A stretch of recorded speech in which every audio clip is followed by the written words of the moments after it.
Hello, everyone, and welcome back to another episode of Talk Abion. Sorry, it's been a little bit of time since the last one, but a lot has happened, and it's got plenty of us to talk about. As always, I'm joined tonight here with my dad. Hello, everyone. Yeah, we're going to be talking all about our most recent fixtures in the Premier League, and also the breaking news that happened earlier today, on the day of recording. But we'll get into that a little bit later. So, Dad, since we've last recorded, we have had about 4 games in the Premier League. The first of which was against Sheffield United. What were your thoughts on that game? Oh, it was a well-deserved win, I think, at the end of the day, and a much welcome win. Welcome 3 points for us. It was a long time coming, and we rode our luck at times, but I think overall it was a decent performance and another top-class performance by Sam Johnson, who made quite a few stunning saves during the match. And again, right at the end of the match, Sheffield United had a couple of chances where they could have equalised, but they were unable to take their chances, which meant we walked away with a 1-0 win. And I think we all breathed a big sigh of relief when that happened. Yeah, definitely. I remember I was watching the second half of the game because I was out at a family meal at the time, and I was watching the second half, and just as we were all getting ready to go, it was right at the end of the game, and I was like, I don't want to go, I don't want to turn away. And so I was like, right, I'm just going to get home and I'm not going to look at the score. And then I caved in, looked at the score, and as soon as I saw full time 1-0, I rang out to you, Yeah, and I just let a big sigh of relief and a scream down the phone saying, get in there. yeah, Um, yeah. but So I'd it say, was, it I would was. say that Sheffield were the much better team in that game.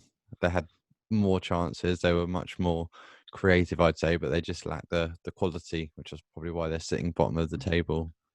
Yes, I tend to agree with you there. We managed to take our chance. I believe it was Conor Gallagher with his shot just outside the box, and it was a good goal. He placed it well. Didn't really strike it that hard, but he seemed to have picked his spot, and Mhm. it was a good goal.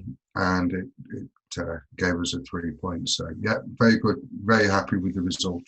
Yeah, Battling performance, not a 5-star performance by any means, but a good battling performance. It's what we all wanted to see.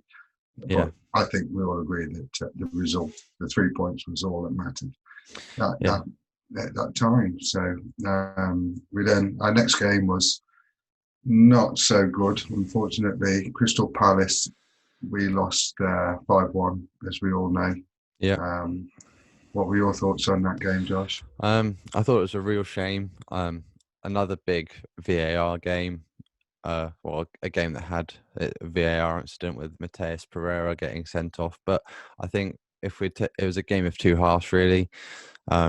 As soon as like the first half, Crystal Palace went 1-0 up and we equalised, or I think it was that way around. I can't quite Yeah, remember, but 1-1 at half time. Conor Gallagher getting his second in 2 games, so he's really looking a goal scoring threat for us at the minute.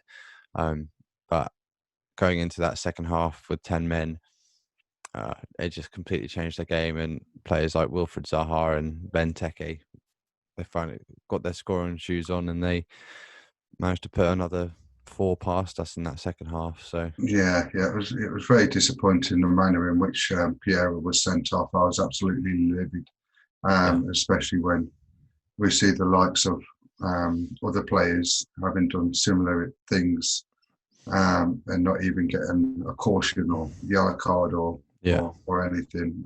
We all seen the pictures on social media um, with other players, and yeah, I was absolutely disgusted with the VAR decision. To be honest, there was no intent, there was no malice. He was fouled and pushed to the floor. Legs go in the air, and he gets sent off by a very, very foolish VAR decision, as far as I'm concerned. And yeah, yeah, so yeah, yeah, disappointing result. We collapsed, and I think the less we say about that match, the better, to be honest. yeah. I think the main takeaway from that game there was obviously the loss of Pereira, and I think it is up for debate whether it was intentional or not. I think a yellow card was definitely a fair, because it is dangerous play having your boots up in the air like that, but there's not a lot you can do when you're on your back and you've got the momentum of rolling over. But having him sent off it would have had a knock-on effect for our next 3 games, with him That's being right. our most creative outlet, and with teams such as Newcastle and then Man City and Villa, he was now out for all 3 of those games. And the fact that we appealed it and then they still said no. I mean, I still feel like the Premier League has Operation West Brom relegated, but you That's don't know. right. It's too It difficult to call. certainly felt victimised by that decision at the time. Yeah. Anyway, so Yeah. But a heavy. as you say, the less the better with that game. But Yeah, moving yeah, on, a much better game, I'd say, for us against Newcastle. Unfortunately, another loss, but a much better game for the West Brom team. yeah. There was a lot of high expectations coming into this match from fans, with Newcastle coming back with a much weakened squad. In the end, I think it was only 3 first-team players that were missing from the Newcastle team. I think it was a very good performance overall. Of course, Newcastle go 1-0 up within 20 seconds, which was a real big blow to us. And I think myself and everyone else was fearing the worst after that goal went in, but Yep. we managed to settle down in the game. Furlong had a great shot and strike for his goal just before half time to draw us level. Yep. And it really looked like we could hang on for a draw, or possibly snatch all 3 points. But unfortunately, it was one of our old favourite players, Dwight Gale, who pitched up with a fantastic header and an equally fantastic cross into the box, which was virtually undefendable, to be honest. A fantastic cross and fantastic header to put Newcastle 2-1 up. And by that point, I think we just ran out of ideas, and we was unfortunate to lose 2-1. I think a draw would have been, it was a loss. Yeah, a loss. It was like games like that where players like Matheus Pereira could really have made a difference, because he would have had that creative spark. There were lots of incidents where I think it was a Charlie Austin shot where he decided to take it on instead of putting Conor Gallagher in. He was very selfish. That was, but that's what you expect your strikers to do, I suppose. They're hungry. They are selfish. With the ball, So I don't blame him for taking the shot, to be honest. But I think the better option would have been to have passed it. Conor Gallagher. I'd be inclined to agree, but I think in recent games our shooting has not been very good. I think we've probably got the lowest amount of shots on target in the league, because we just seem to be putting them over the bar all the time. It's very rare we actually get them on target, let alone in the back of the net. That's right. I think then manager is going to have to put a few more shooting drills out, as well as some more defensive organisation. But I think it's going to be a case of who can score the most goals in our next game. Of course. But following the Newcastle game, I'd say a much better game. Well, a much more stressful game for the players. But we faced Man City at the Etihad and ended in a 1-1 draw. I don't know how it ended in a 1-1 draw, but it did. So we'll take that. But what were your thoughts on the game? Yeah, again, going into this match, a lot of expectations and a lot of negative expectations from the fan base. Predictions going from 8-0, lost to us, but it was a brilliant performance, probably the best performance of all season so far. We stuck to our game plan really, really well. We frustrated Man City. We got stuck into the game. Was winning the ball in midfield. We didn't have much possession. I think we had about 24% possession in the whole match, which isn't a great deal. But we managed to frustrate Man City. Yeah. Sam Johnson was fantastic. Made a number of world-class saves, point-blank saves. He definitely deserved to be man of the match. And it was a really good team performance Mm. to come away from the Etihad with a point. So Yeah. yeah, really pleased about that performance Yeah. I think. and the result. Yeah, it was a bit disappointing that we didn't go 1-0 up with Carl and Grant almost putting one in the first half. But I'd I much rather can't. I'd I, much rather go away 1-1 than potentially 3-1 or whatever. So I can't. It was a great move. He did really well to get into that position. He did everything right. But why did he shoot down to the keeper's left like that?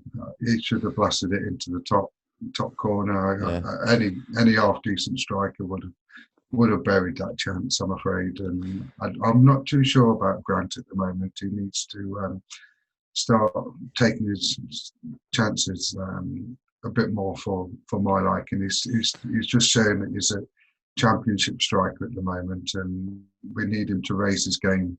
He needs to. He may only get 2 or 3 maybe chances in a match, and he's got to score from one of them. yeah, That's what's expected from a Premier League striker. He's got there's a lot of expectations on his shoulders.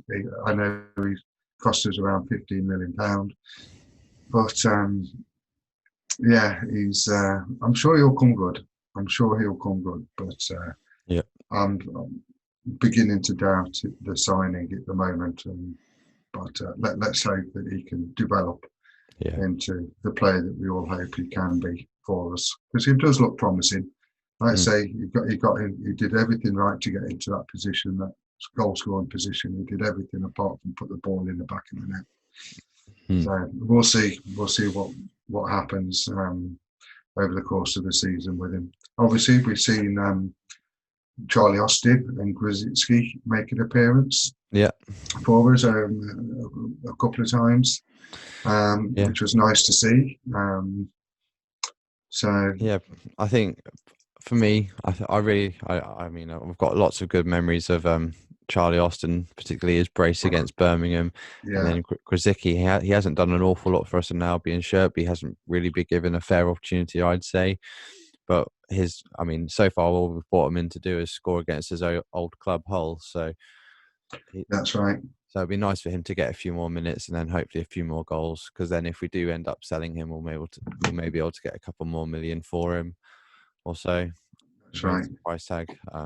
But Well, we'll see if I think was it Nottingham Forest were looking to yeah, I sign think him. it was one of the two. But then either they ran out of time or talks broke down. I can't quite remember. But he's for now an Albion player, and he will be until the day he goes. So hopefully he'll be able to do a good job for us, and then maybe stay on if he does a great job. Yeah, well, we'll see. Like I say, I agree with you, and he hasn't really been given the opportunity to really Yeah. show us what he can do. He hasn't had a decent run in the team. I don't know why. He's a Polish international. He's not long scored a hat trick for Poland. Mm. There's got to be something about him. It's worth a Yeah. look at. Yeah. So after those 4 matches, we see ourselves slipping back down to 19th in the table. Of course, we've got Sheffield United below us, still on a single point Yeah. after 12 games. Then we've got ourselves on 13 games with 7 points. Yeah. Burnley are above us by 2 points on 9 points, and equally Fulham have played 13 on 9 points. So we're just at the moment 2 points away from safety. Yeah. And next up is one of our old rivals, Aston Villa. How Yeah. do you see that game panning out, Josh? Well, I'm not too sure. I've currently got a £10 bet on with a friend from work who supports Villa, saying that we'll win it or Villa will win. And if it's a draw, then we'll just roll it on to the next fixture. But who knows? I mean, Aston Villa play on Thursday, which is tomorrow night for us.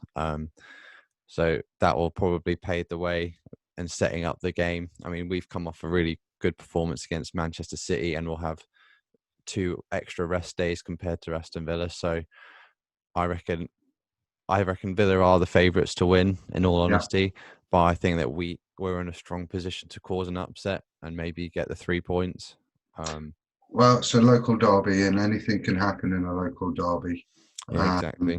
I think the performance against Man City gives us all a glimmer of hope. We've seen a glimpse of what the team can do and how they can perform. I'm not looking for a 5-star performance again. I really don't want to lose. I'll accept a draw away. Is it at home? It is at the Hawthorns. Is it the Hawthorns? Well, I'll certainly be looking draw minimum or win. I certainly don't want us to lose, but then I want to see another hard-fought performance by the team again. So what can we say? Anything can happen in a local derby. It's really tough call. So I'm gonna go with a 2-2 draw. I'm gonna sit on the fence on this one. I can't see which way it goes. I just hope we don't get a player sent off. I hope we don't get a nasty injury, which can happen in local derbies. Yeah. Always seems that one team seems to suffer a big injury setback. I've seen red cards happen in local derbies. I don't care if the Villa dominate the game and we come away with a 0-0 draw, to be honest.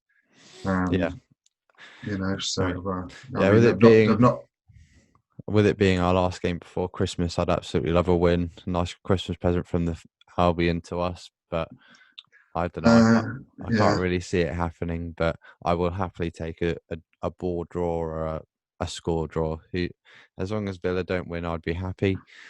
But we'll just have to see, because obviously, is there anything else you want to add to the Villa game? No, I just hope that Villa don't win, because I've got a bet with my partner that if Aston Villa do win, then I've got to eat a teaspoonful of Marmite, which I'm totally not looking forward to. Well, I think even Marmite fans aren't looking forward to just Marmite on its own, because it is quite strong stuff.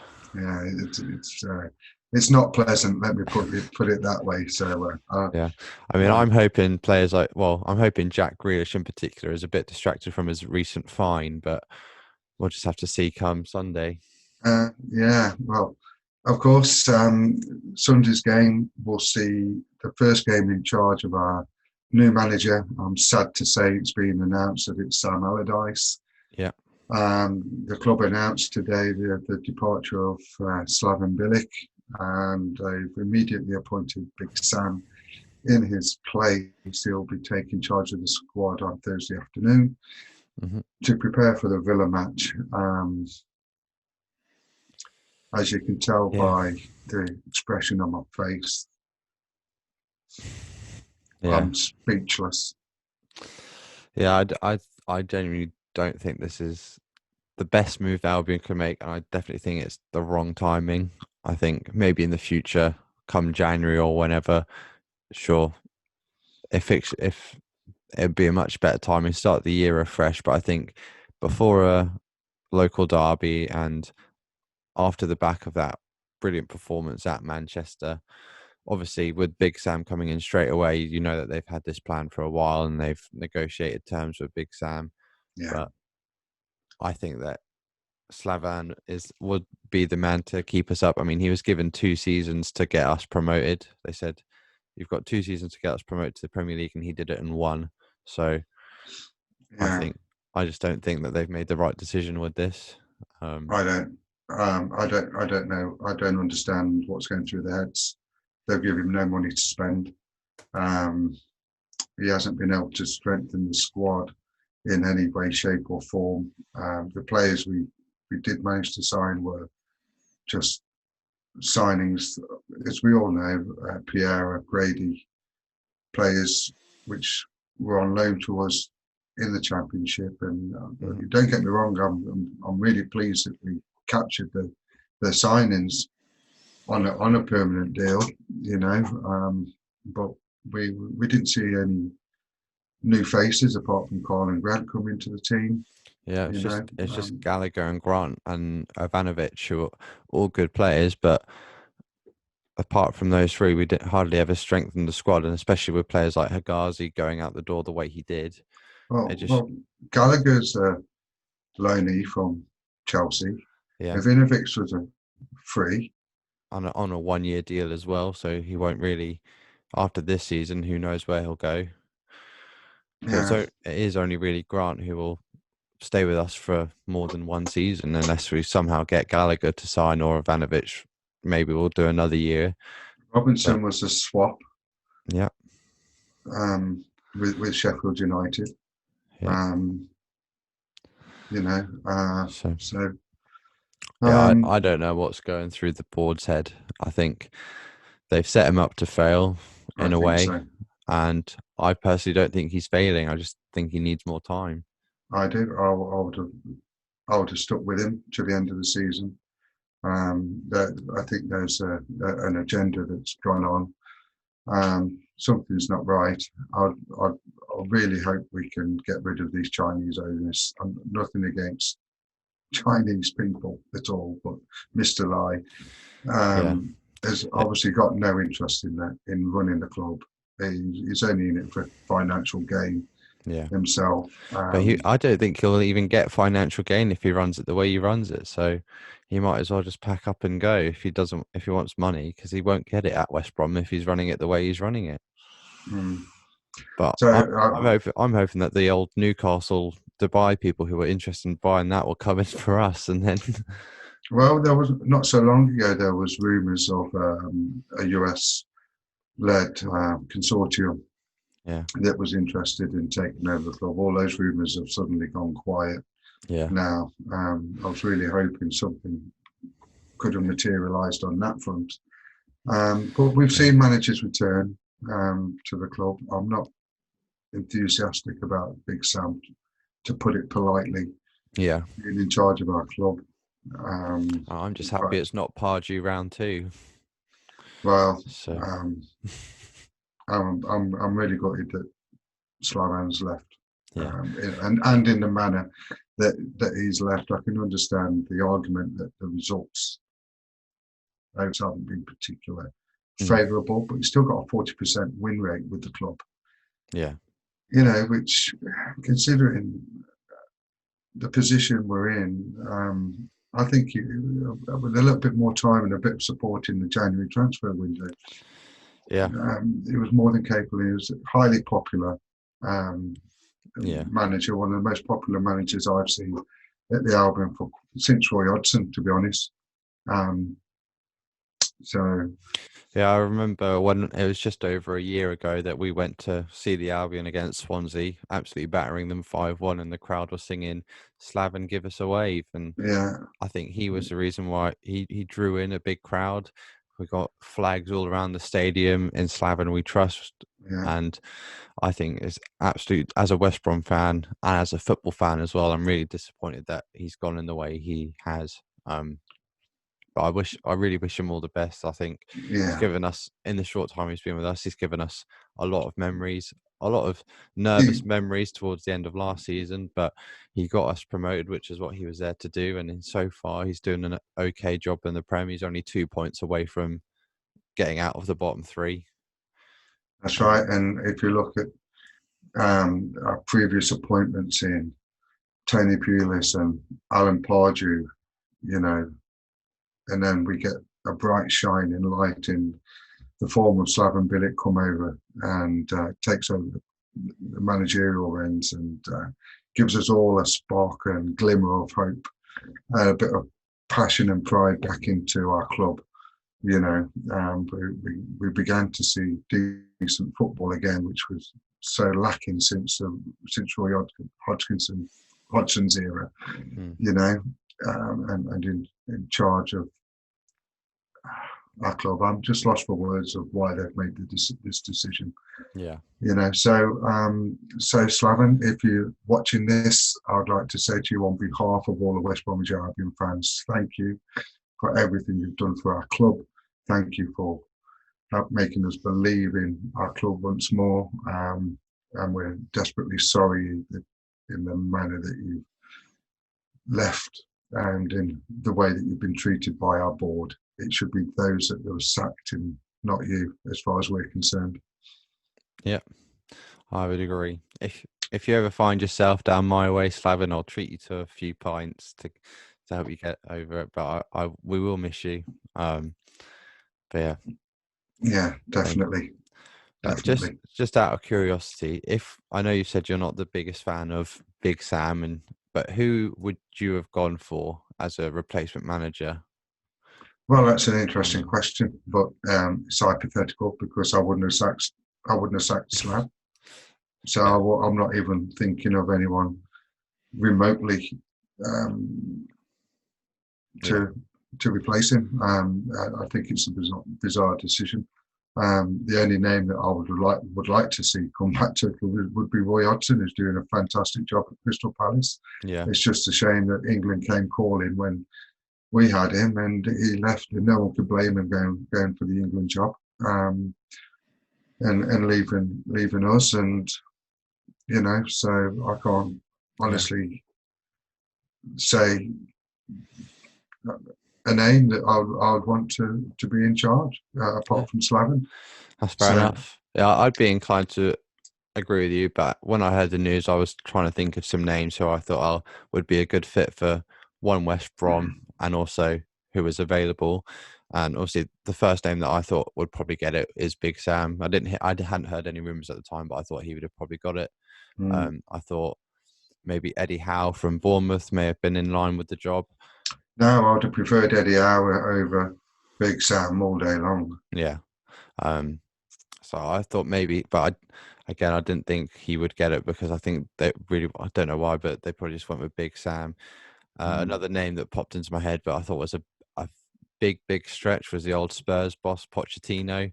I thought maybe he'd fancy a challenge to be in the Premier League and go for a relegation scrap because I think he was doing it with Southampton at the time before he went to Spurs. Those were the only three names that came into my head.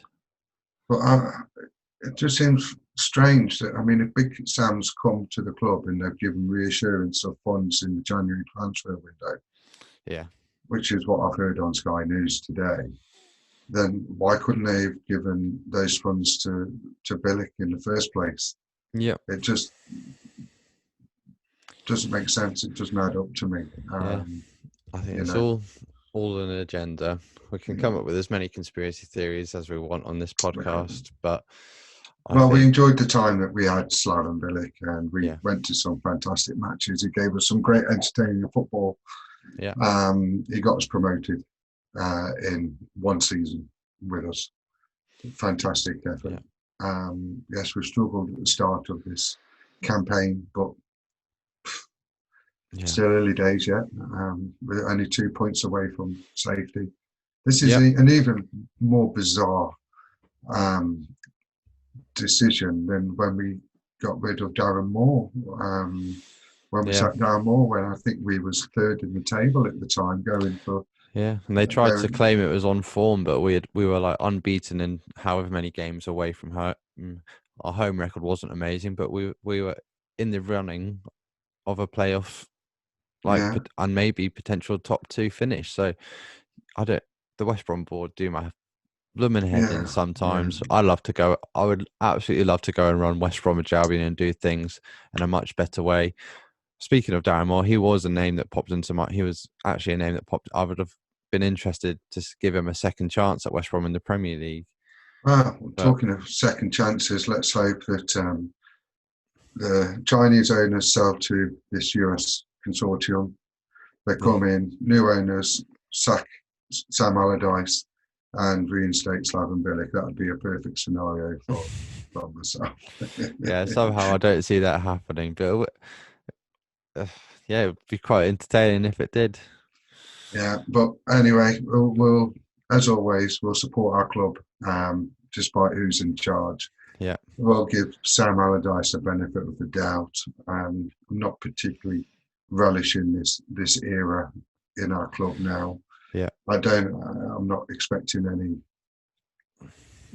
exciting football or anything like that. I'm quite disheartened, to be honest, at this moment in time. Yeah. So, Big Sam, if you're listening, you've got our support for now. If you keep us up, then brilliant. I'll get you a chip butty or something. But please just don't be crap. Is all I have to say. Do a job and keep us up. Yeah.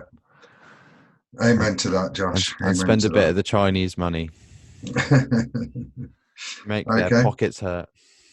Well, Josh, it's been fun talking to you again. Same time next week after the Villa match. And we'll discuss Big Sam's first game in charge and the effect that it's had on our fan base and our club as a whole. So, okay. Cool. Wow. See you next time, buddy. See you later. Cheers. Don't forget to check us out on our Facebook page. That is at www.facebook.com/Talk Albion. Got a nice little community brewing on there. But as always, we look forward to talking Albion a bit more with you next week.